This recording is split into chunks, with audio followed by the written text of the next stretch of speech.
Eu estou aí no doutorado, no último ano. Tá fácil, meio difícil, mas tá rolando, tá rolando. Ah, que bom. Então, bom saber, né? Que a gente tem alguma coisa em comum, institucional. Gente, então, eu vou começar um pouco, né? Apresentando meu trabalho, e que ele é, assim, o fruto do meu pós-doutorado, que eu fiz aí junto com o professor Zacarias Gama, sobre a revolução científico-tecnológica, né, e a questão da América Latina, né, o lugar onde nós estamos, né? Então, como é que a gente se relaciona?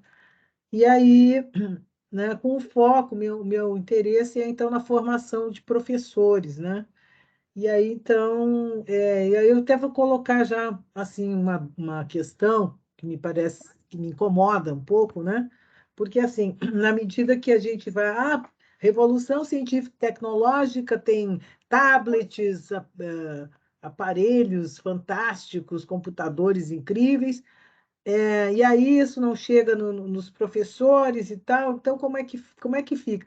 E aí a cobrança também que se faz aos professores, né, é que façam também planos incríveis de planejamentos e aplicações tecnológicas, enquanto a gente, na realidade, né, todo mundo já sabe, estamos cansados de analisar as condições em que o ensino, principalmente o ensino público, não acontece, né? A carência de recursos e o impacto disso na formação docente, né? Na formação docente, nessa formação mesmo acadêmica, preparatória, e a formação em serviço, né? Então, acho que o Teotônio dos Santos ele vai trazer elementos que ajudam a gente a compreender essa realidade para poder transformá-la, né? Então, ele não traz como fazer, né? Não traz um plano didático, mas traz elementos para se pensar o planejamento desse plano didático, né?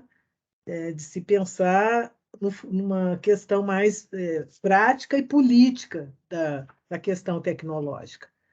Então, e aí também eu vejo um outro desafio também que é importante, é da gente traduzir todas essas questões para uma leitura mais pedagógica, mais acessível, por exemplo, aos alunos de graduação, né? Para a gente trabalhar com os professores de uma forma mais, não é simples, mas colocar uma leitura possível para a gente poder transformar realmente, né, o mundo tecnológico, né, que nós vivemos hoje.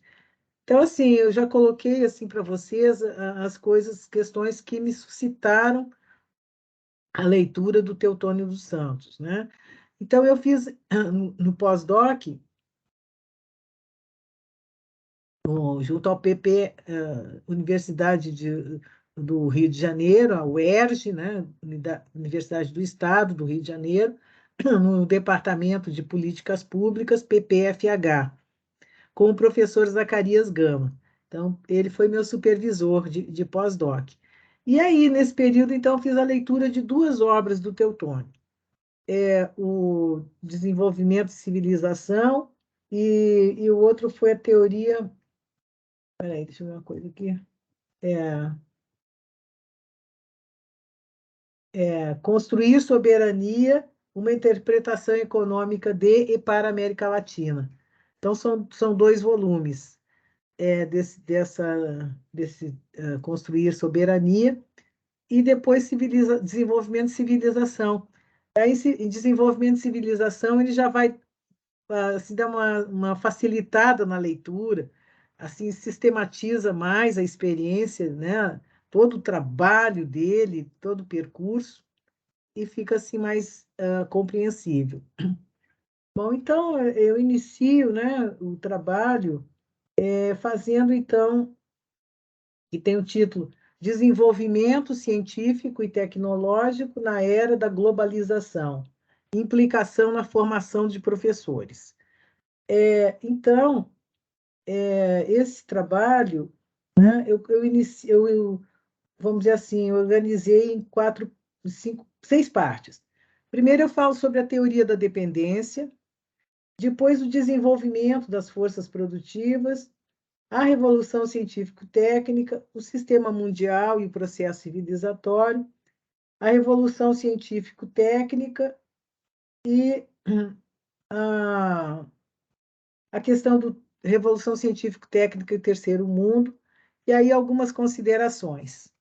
Tá? Verônica, será que você poderia colocar aquele primeiro slide lá, que tem um resumo, assim, palavras-chave?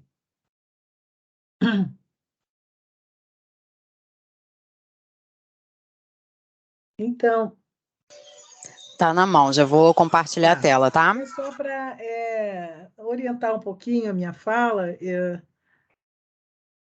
né, para não se perder. Quanto tempo que eu tenho para falar aí, só para ter uma noção? Uns 40 minutos, 50 minutos, eu acho que tá bom. Tá bom. E aí a gente vai até umas 6 horas, é isso que a gente está estimando? Então, Dos assim, encontros? eu queria fazer uma proposta. Eu apresento, mesmo talvez se eu não levar os 50 minutos, né? Mas aí eu gostaria que vocês fizeram a leitura já do capítulo 5, e aí eu acho que vocês poderiam colocar algumas questões. Eu não consegui ler todo o capítulo 5 porque eu fui ver o jogo. Desculpe.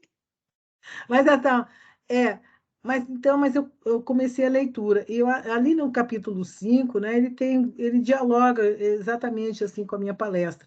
Então, acho que vocês poderiam aproveitar, né, para fazer questões também, e aí eu poderia respondendo as questões com os elementos do texto, tá? Podemos todos. Vamos conversar. Uma Acho que conversa. a gente conversa, né, com o texto. Muito bom. Então, assim, gente, né, o Teutônio dos Santos, ele, assim, brevemente, né, ele começou os estudos dele na Universidade, de Minas, na Universidade UFMG, e depois Economia. E ele veio fazer o mestrado aqui na Universidade de Brasília, e quando o Darcy Ribeiro estava fundando a universidade. E aí, a partir daí, o Teutônio entra num grupo de estudiosos da teoria da dependência. Então, aqui ele estava com Vânia Bambirra, André Gunder Frank, e mais outros que me foge agora, a memória, assim, o nome desses participantes, mas são, assim, os fundadores, né, dessa teoria da dependência numa vertente marxista. E eles são expulsos do Brasil pelo golpe de 64, e aí, em 1970, ele vai para o Chile, em 67, e lá ele encontra outros, nesse percurso, né? Ele encontra outros autores latino-americanos, especialmente o Aníbal Quijano, que vai tratar sobre a questão da colonialidade, né? Então, é um aspecto importante para entender a América Latina. Aí, junto, ele também encontra Fernando Henrique Cardoso, então a teoria da dependência tem várias nuances, né? E depois, com o golpe de 73, lá no Chile, ele vai para o México, e fica lá até 1979. Nesse período, no México, o Teutônio estuda, então, a Revolução Científico-Tecnológica. Ele tem a oportunidade de desenvolver essa temática na Universidade Autônoma do México. Depois, em 79, quando volta para o Brasil com a anistia aos exilados, presos políticos, então ele vai para a UF e lá tem a oportunidade de ser professor visitante no Japão e Kyoto. E aí, nesse percurso, né, acadêmico, ele vai, então, ter oportunidade de conhecer o processo de desenvolvimento dos países tigre asiáticos, né, e a preponderância da China como uma potência já emergente naquela época, ali naquele período, ele vai identificar já mesmo antes dessa segunda rota da seda, né, essa nova forma de comercialização e de, né, assim, desenvolvimento da China, e ela vai surgir, então, e já identifica a China como uma potência, assim, também econômica e ideológica. Bom, enfim, assim, é importante, então, a gente situar, né, o Teutônio como um militante, mas também um estudioso. É, então, essa teoria da dependência ela vai contribuir para uma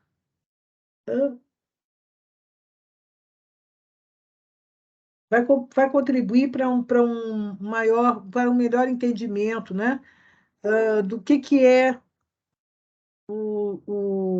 uma visão planetária, não só econômica, mas também uma proposta sistêmica de vida aqui na América Latina. Bom, uma outra questão, né, desenvolvimento das forças produtivas as relações de produção. Então, esse é um outro aspecto assim, importante da forma como a América Latina se insere no contexto internacional, mundial, de uma forma subordinada e combinada, né? Esse desenvolvimento que se inicia com a colonização europeia, mesmo depois do término, entre aspas, né, da colonização, do fim da colonização, essa colonização interna continua, né? Então, é um processo pós-colonial, colonial. Então, essa problemática aí, ela é aprofundada pelos estudos de Aníbal Quijano, mas que vão dar uma forte contribuição para se compreender essa situação da América Latina, né? Essa situação de dependência. O Teutônio vai usar o materialismo histórico dialético para contextualizar os limites do desenvolvimento capitalista nos países na América Latina, né? Nessa forma dessa inserção dependente no capitalismo mundial. Bom, e aí importante também uma característica dessa inserção dependente, né, que é uma necessidade de acumulação. Essa acumulação exige assim, 3 elementos fundamentais. Primeiro, uma alta taxa de exploração da força de trabalho. Depois, uma forte concentração econômica, né? E altos níveis de centralização do capital, né? Como um mecanismo para compensar as taxas de exportação.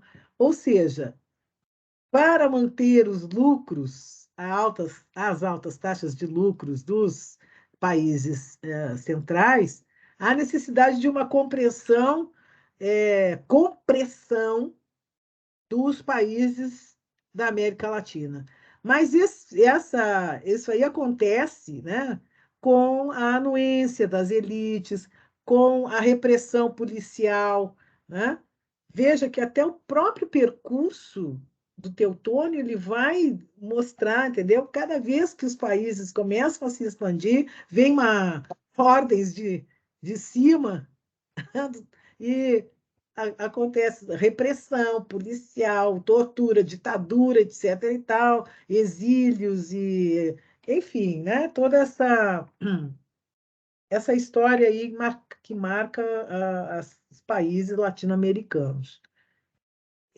Então, essa lógica aí que, vamos dizer assim, sustenta essa relação centro-periferia, né? E essa acumulação excludente marginalizadora desses regimes que reagem, né, quando reagem fortemente quando os setores tentam se criticar a situação. Bom, Agora vamos falar, então, da Revolução Científico-Técnica. Né? Professora, Diga.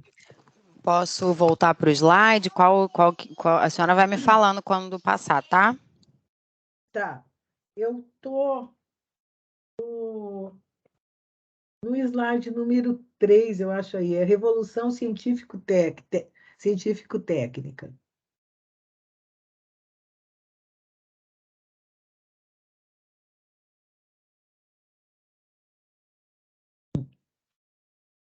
É o 3.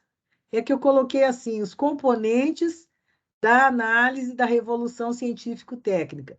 Então, como o Teutônio pega um contexto geral, ele vai colocar assim, ó, um dos componentes é a teoria da dependência, tá? O outro componente é a... E ali está no 2. Bom, o 3 é a Revolução Científico-Técnica, que eu vou falar agora, tá? Então, quando ele estava exilado no México, na Divisão Superior de Economia... Ah, só um instantinho, então eu vou falar do 2, tá? O desenvolvimento das forças produtivas e as relações de produção. Lógico que quando se muda, quando o desenvolvimento das forças produtivas, o desenvolvimento do capitalismo, a introdução de novas tecnologias, vai mudar todo o ambiente, né? Vai trazer, então, à tona a inserção dependente e subordinada da América Latina. Então, é essa questão aí. Vai trazer à tona a posição que os países ocupam nesse concerto das nações. Bom, então, agora a gente vai para o 3, que é a Revolução Científico-Técnica. Então, nesse momento, lá no México, nos anos 70, meados dos anos 70, então Teutônio aprofunda os seus estudos, né, sobre a Revolução Científico-Técnica, que vai ser um aspecto central do desenvolvimento das forças produtivas. Né? Então, essa das forças produtivas em nível global, e que se mantém até o momento. Né? Nessa nova etapa da produção, está cada vez mais determinada pela invenção, pela inovação, pela planificação, e exige procedimentos de administração das relações sociais e produtivas, né? Administrativas. Né? E então, consequência disso, há um desenvolvimento, a ampliação do desenvolvimento da pesquisa nas empresas, né? Como um principal instrumento de competitividade. Então, nos dias, né, com a revolução científico-tecnológica, as empresas têm maior necessidade de incluir o desenvolvimento tecnológico, incluir a pesquisa, né, na sua produção para garantir a competitividade. Né? Então, a pesquisa ela faz parte, então, já do produto. Não tem produto que não tenha pesquisa, que não seja resultado, né, da aplicação da ciência básica nos seus processos.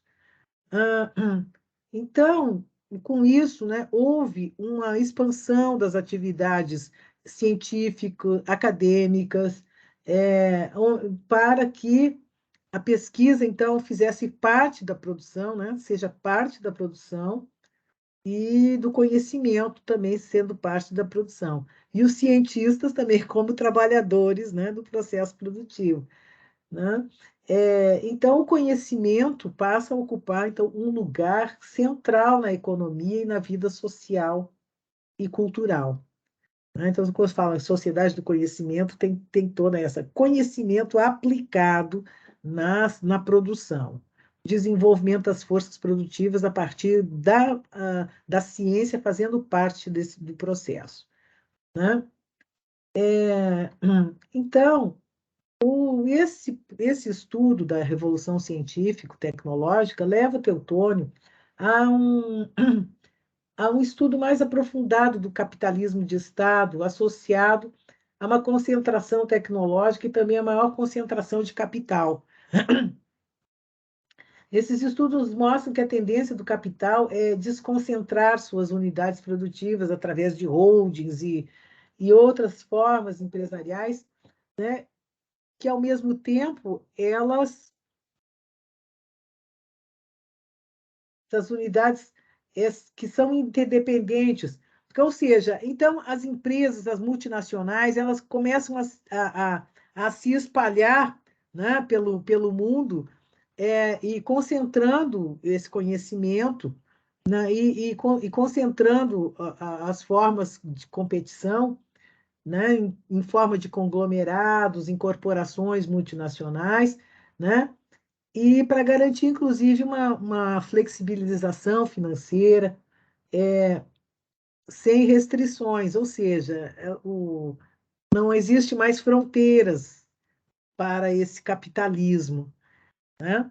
Mas, ao mesmo tempo, eles também não estão muito preocupados com com outro tipo de consumo que é necessário para o trabalhador, tá? Que é, por exemplo, a educação, a saúde. Esses campos, as multinacionais não têm muito interesse, né? Então, elas têm mais interesse em produtos mais competitivos. E deixa, então, para o Estado essa preocupação aí. Bom, eu vou passar aqui.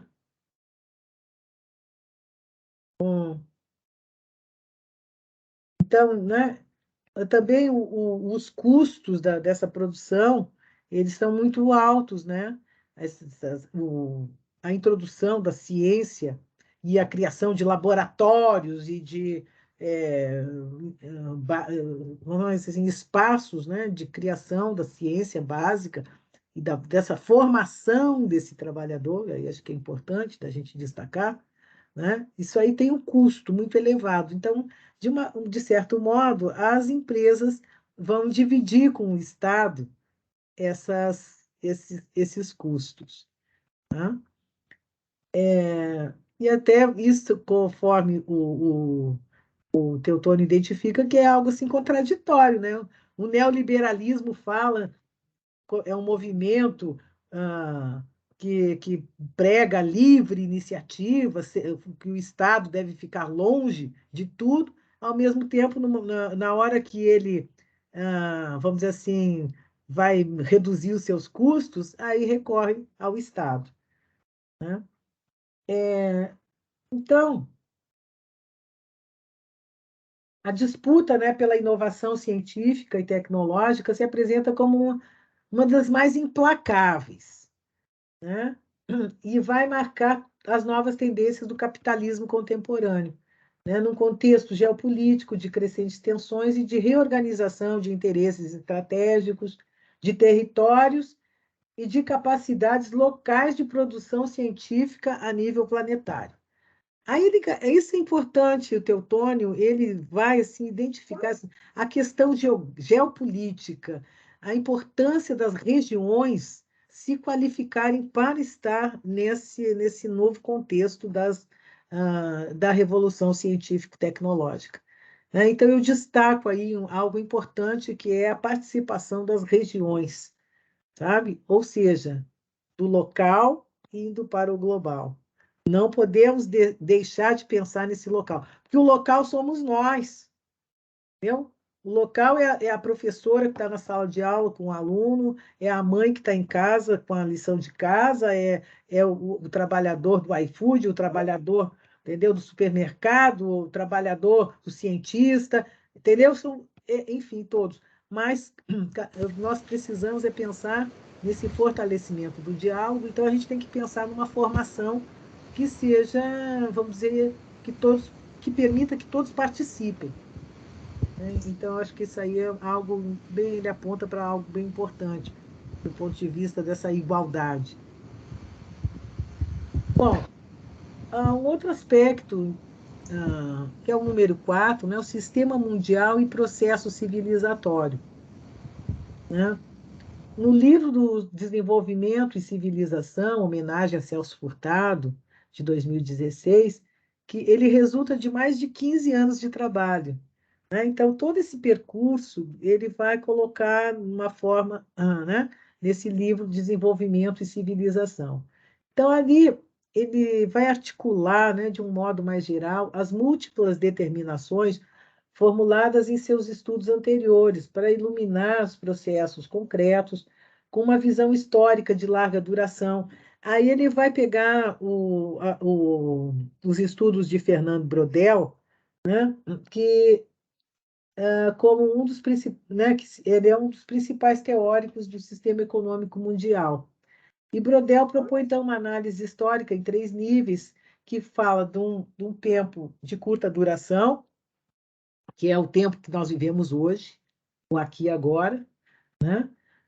Um tempo da vida, quer dizer, o tempo da vida, nossa vida. Então, você, a gente vive, vamos dizer, 60, 80, 90 anos, a gente vai viver um período histórico, né? Vários fatos históricos acontecem na nossa vida, mas essa é um tempo de curta duração. Aí ele vai falar de um tempo de um tempo da conjuntura, que é um ritmo mais amplo, mais lento, e um tempo da estrutura, que é determinado por séculos inteiros. Então, nesses períodos históricos, as coisas vão acontecendo, né? Que um tempo que requer uma análise, uma visão dos acontecimentos, e para pensar, então, na economia. Então, ele vai pensar na economia nesses períodos históricos, e é interessante apontar, né, que depois ele vai fazer uma leitura incorporando outro autor russo chamado Kondratiev, Nikolai Kondratiev. E esse Nikolai Kondratiev, ele faz estudos sobre economia mundial também em ciclos econômicos. Então, ele vai juntar os ciclos históricos de Brodel com os ciclos econômicos de Kondratiev para fazer uma leitura vamos dizer assim, da conjuntura mundial, né? Ele incorpora esses 2 enfoques para elaborar um enfoque para analisar o processo civilizatório. Bom, resumindo, a China, né, antigamente, ela tinha um poder, né, ela era um império, império chinês. Hoje nós teve o Império Romano, o Império norte-americano hoje, que, vamos dizer assim, predomina com com as suas tendências, né? Então, mas ele diz também que como todo ciclo termina, começa, se desenvolve e termina, então esse processo do desenvolvimento imperial do americano também está numa fase de turbulência, né? E então surgindo um outro império que seria o chinês, ou como outros que farão contraponto a essa hegemonia norte-americana.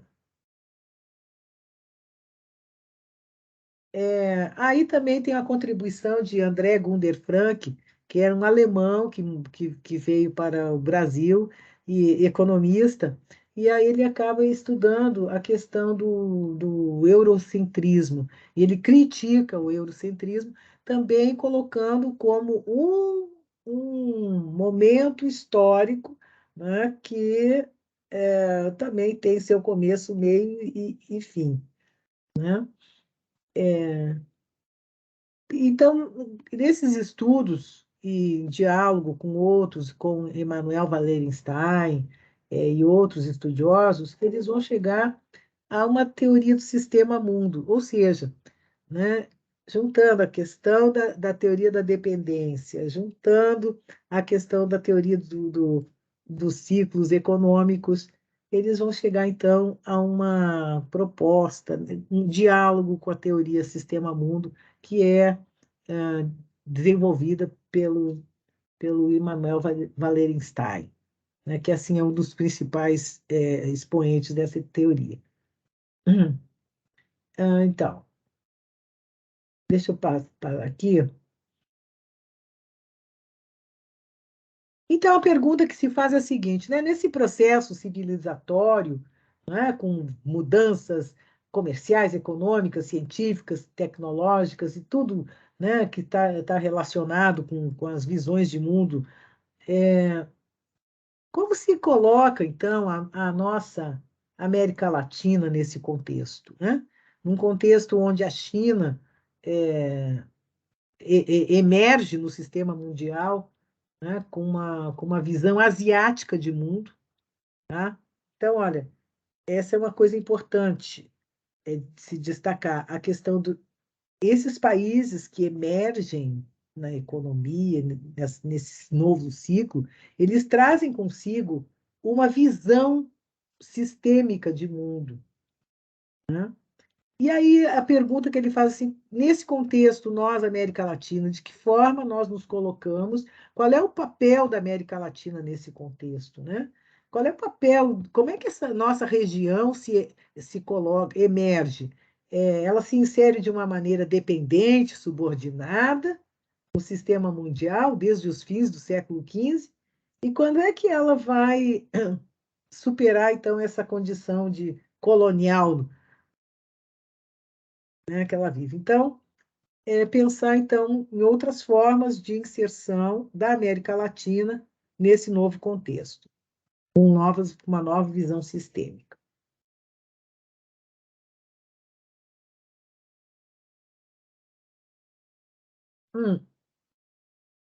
Voltando mais um pouquinho, né, para podemos passar para o próximo, que é o quinto, a gente vai ver assim que a revolução científico-tecnológica alterou quinto, cinco, Verônica, depois você passa lá. A revolução científico-tecnológica, ela alterou substancialmente todos os condicionantes do trabalho concreto, né? A ciência substituiu o próprio conteúdo da produção. Já falei isso antes, né? Que ela, então, a ciência vai alterar o habitat. Então, em resumo, em 3 décadas, né, nesses últimos 30 anos, a revolução científico-tecnológica transformou radicalmente o conceito de natureza, de habitat humano e a própria noção de natureza humana. Veja quantas pesquisas, quantos materiais estão sendo utilizados. Por exemplo, a era do aço, né, da siderúrgica, já foi superada, não totalmente, né, mas outros componentes, como, por exemplo, o laser, estão entrando no cotidiano, né, das pessoas, e estão alterando totalmente a forma a formação dos trabalhadores, o habitat humano, né? Então, a revolução científica e tecnológica traz essas mudanças. E aí, assim, eu queria destacar, principalmente, os componentes do processo de trabalho, que é o sujeito trabalhador, né? Essa força de trabalho precisa ser requalificada de acordo com o contexto da revolução científica e tecnológica. Os meios de produção, os instrumentos de trabalho, as matérias-primas, tudo, as matérias auxiliares, então, é o aço, é o laser, vários outros componentes aí, que vocês podem me lembrar, que eu não estou citando aqui, mudanças dos meios de produção. E os produtos do trabalho, né? Também, que tem essa característica desse desenvolvimento desigual e combinado do processo capitalista, né? Que se torna cada vez mais violento, né? Então, nós temos zonas de concentração de riqueza no globo e aquelas que permanecem em imensos bolsões de pobreza e de miséria. Até fiquei pensando assim, aonde é que o Elon Musk vai gastar o dinheiro dele, né? Que tem tanta grana, entendeu? Acho que ele agora está indo para o espaço porque o planeta Terra já não é suficiente, né? Tem tanta. Acho que, não, por exemplo, onde é que ele, quem é que ele frequenta, quem é que ele visita, né? Devem ser pessoas super ricas. Você sabe quem são os amigos do Elon Musk? Elon Musk? Com quem que ele gasta o dinheiro dele?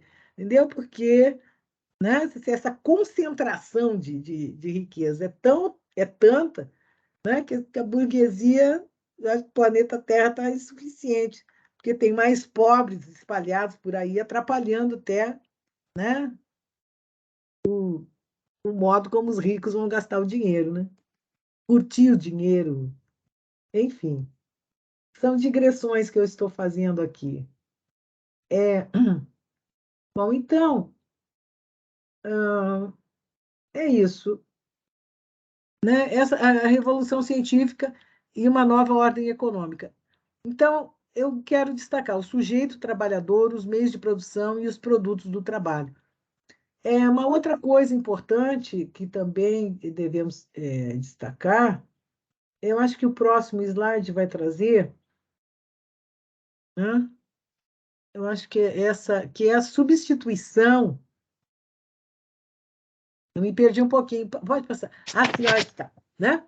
Então, a revolução científica, ela vai, né, muda o desenvolvimento das forças produtivas e, né, e traz uma nova ordem econômica. E aí a substituição do trabalho diretamente produtivo e a divisão natural do trabalho pelas máquinas, tá? Então, por exemplo, a automação, né?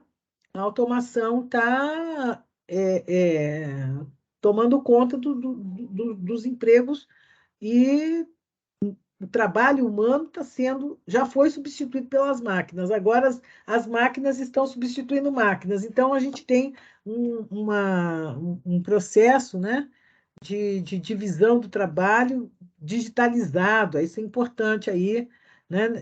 Isso transforma a forma como o trabalho se organiza, né?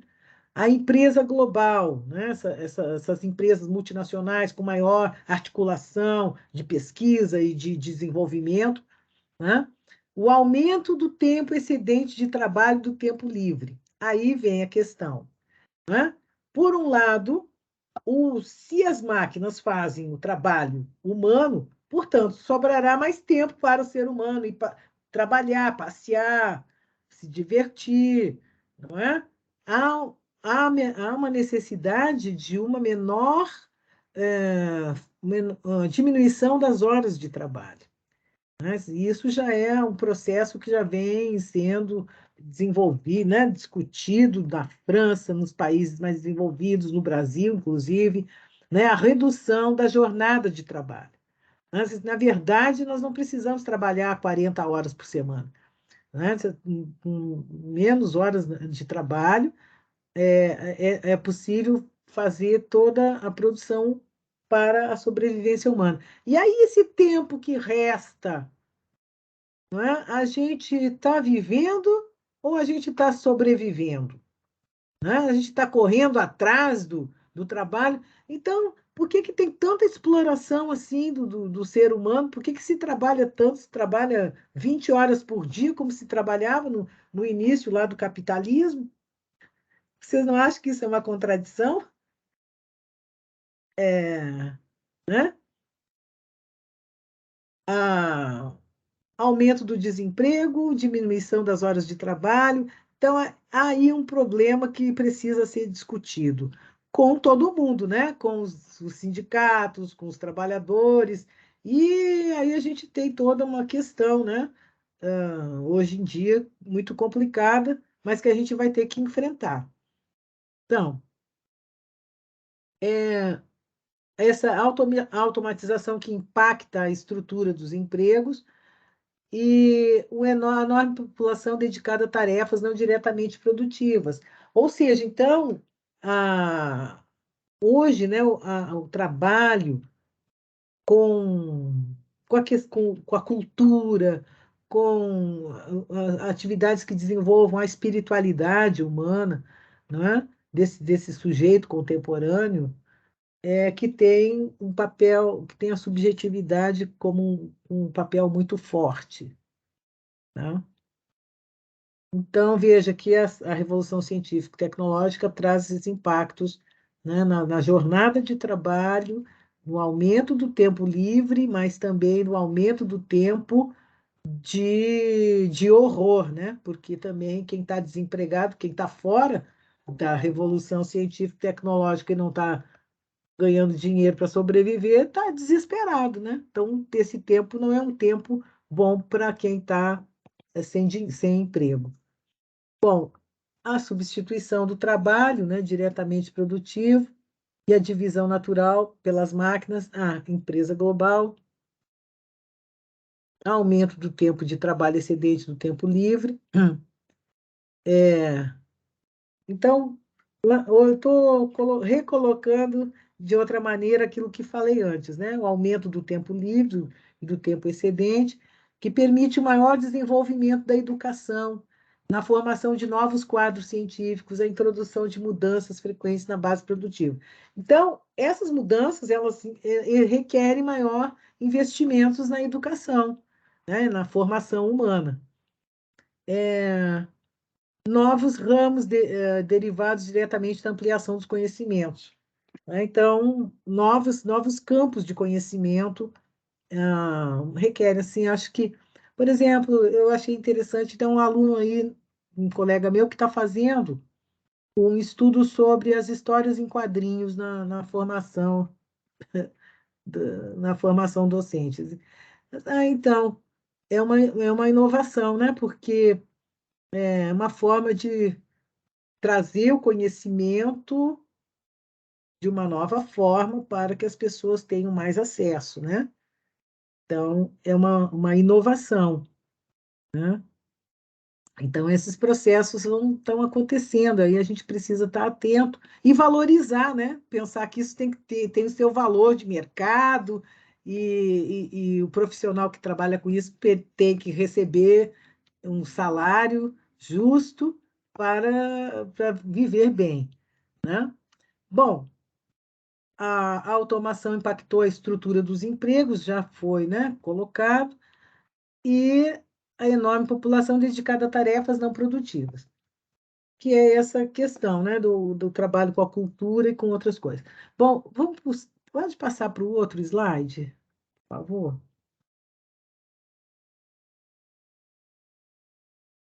Tempo livre.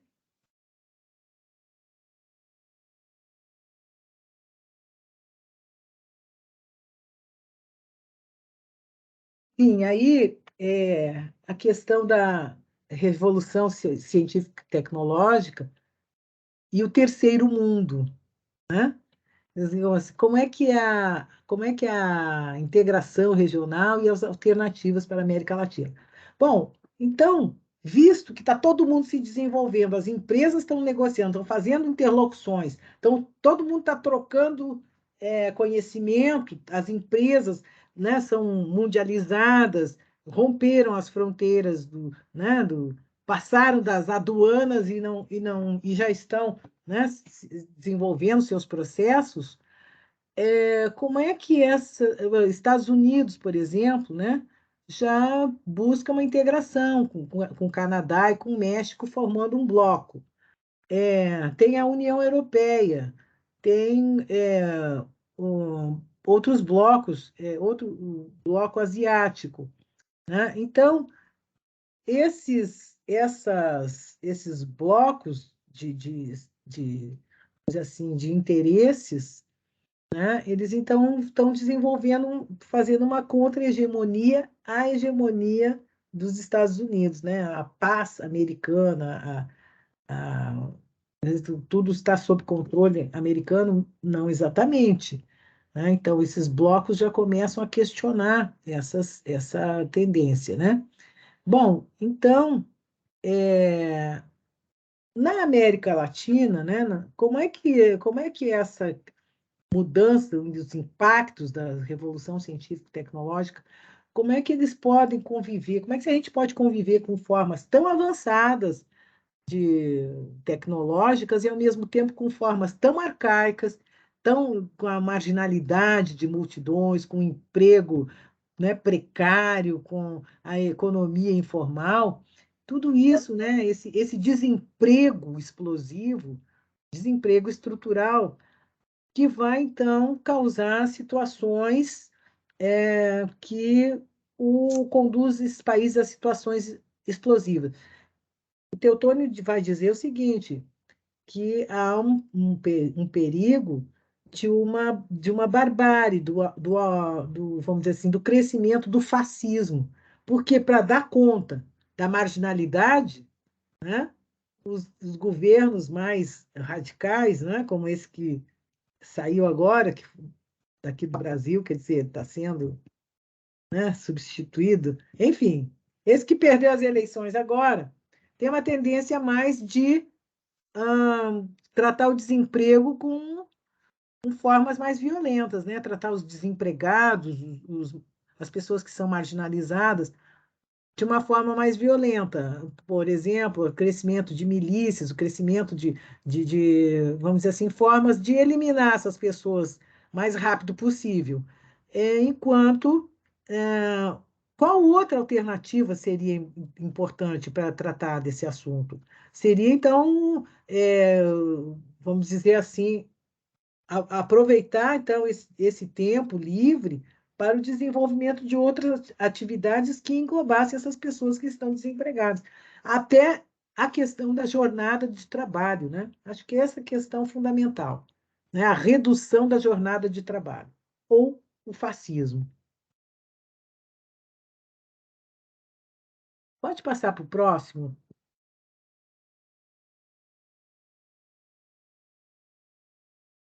Como estamos de tempo? Eu estou indo, então, para as considerações finais, tá? Então, a partir dessas, vamos dizer assim, né, essas No seu leituras, tempo. a gente vai, então, ver assim, as implicações do desenvolvimento científico-tecnológico podem ser vistas a partir de 4 eixos, né? O primeiro é a mudança dos ciclos históricos econômicos e impactos no capitalismo contemporâneo, na forma da produção de novos componentes, na gestão do trabalho, né? Novas formas de gestão do trabalho, né? Essas empresas, agora sim, como é que é essa empresa que você, é, coach, não, não é coach, esses trabalhos que vocês que fazem assim, empresas, depois eu volto aí. Então, São novas formas. Hã? A gente vai seriam voltar. Tá. Consultorias, mas assim são empresas que trabalham. Não é assim aquela empresa tradicional, uma fábrica com apito, entendeu? Mas o coach, é o trabalho coletivo, tá? Startups. Startups, exatamente.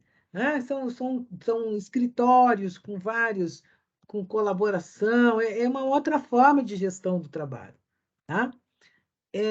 E no trabalho, a formação humana, né, e a formação desse sujeito trabalhador, que aí eu acho que a gente tem que pensar na educação.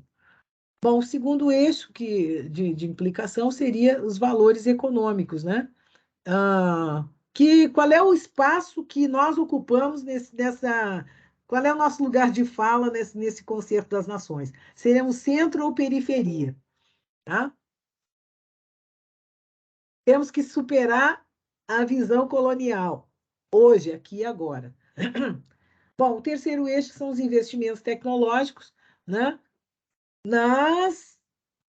Na produção da ciência. E aí eu acho que aqui que entra a questão, né, das plataformas, dos satélites, laboratórios, software.